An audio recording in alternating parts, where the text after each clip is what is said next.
তোমরা ভিক্টোরিয়া ঘুরতে আসো, আর ঘুরতে এসে কি দেখবে কিছু বুঝতে পারছো না। চলো আমি তোমাদেরকে ঘুরে দেখাই।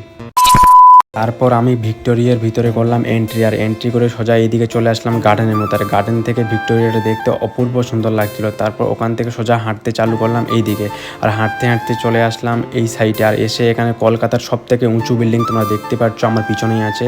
তারপর এখান থেকে ভিক্টোরিয়াটা দেখতে অপূর্ব সুন্দর লাগছিল, তোমরা দেখতেই পাচ্ছ কতটা সুন্দর লাগছে। তারপর সোজা হাঁটতে হাঁটতে চলে আসলাম এইদিকে, আর হাঁটতে আস্তে আস্তে হালকা একটু হয়ে গেলো সন্ধ্যার ভিউটা তোমরা দেখতেই পাচ্ছ কত না সুন্দর লাগছে। তারপর সোজা এইদিকে হাঁটা চালু করলাম, আর পার্ক থেকে বেরিয়ে যাবো। পার্ক থেকে বেরিয়ে চলে যাবো এখন ভিক্টোরিয়ার ভিতর করা হয়নি এন্ট্রি। তারপর সোজা ভিক্টোরিয়ার ভিতর করলাম এন্ট্রি, আর এন্ট্রি করে তোমরা ভিক্টোরিয়া একটা মডেল দেখতে পাবে, ভিক্টোরিয়া দেখতে কীরকম। আর এখান থেকে তো এই ভিক্টোরিয়া মাঝখানটা কতটা সুন্দর লাগছে তোমরা দেখতেই পারছো।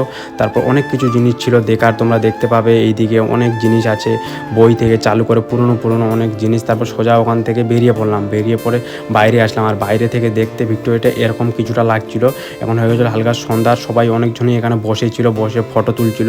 আর সন্ধ্যার ভিউটা তোমরা দেখতে পাচ্ছ, এখন হালকা করে লাইট জ্বালিয়ে দিয়েছে ভিক্টোরিয়াতে। আর তা আমি সোজা ওখান থেকে বেরিয়ে পড়লাম, কারণ হয়ে গেছে সন্ধ্যা আর আমাকে এখন যেতে হবে রুমে। তার জন্য আমি সোজা ওখান থেকে বেরিয়ে বাইরে চলে আসলাম। আর এসেই তোমরা এরকম কিছু ঘোড়া গাড়ি দেখতে পাবে, ওরকম তোমরা চাইলে রাইড করতে পারবে। আর আজকের জন্য এতটুকু, আবার নেক্সট ব্লগে দেখাবে। টাটা।